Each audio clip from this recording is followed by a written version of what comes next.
Assalamu alaikum warahmatullahi wabarakatuh. Alhamdulillahi rabbil alamin wassalatu wassalamu ala ashrafil anbiyai wal mursalin wa ala alihi wa sahbihi ajma'in, amma ba'd. Ndugu zangu Waislamu, tunabudi kumshukuru Allah subhanahu wa ta'ala na kumtakia rehma kipenzi cha umma ambaye si mwingine ni mtume wetu Muhammadin sallallahu alayhi wasallam.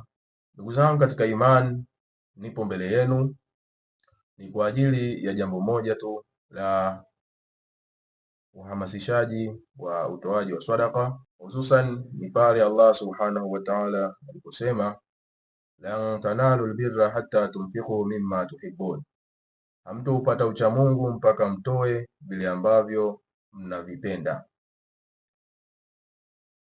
Mtume Muhammad sallallahu alayhi wasallam akasema, idha mata ibn adam inqata amaluhu illa min thalathin, atakapokufa mwanadamu matendo yake hukatika isipokuwa mambo matatu. Ina maana mambo matatu hayo yanabaki yanamsaidia.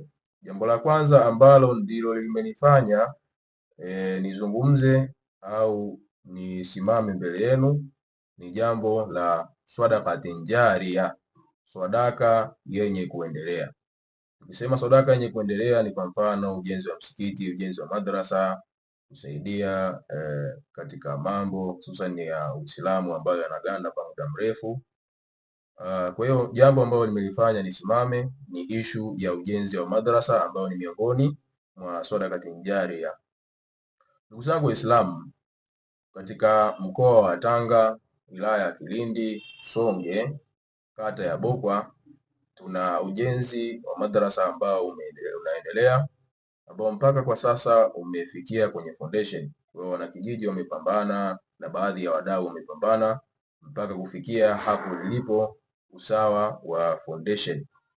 Kwa hiyo tumekuja sasa mbele yenu ili sasa kushiriki katika jema hili au kushiriki katika harakati hii ya kuijenga nyumba ya Mwenyezi Mungu Subhanahu wa Ta'ala na kusambaza elimu kwa wale ambao watakuja kusomea katika madarasa hiyo.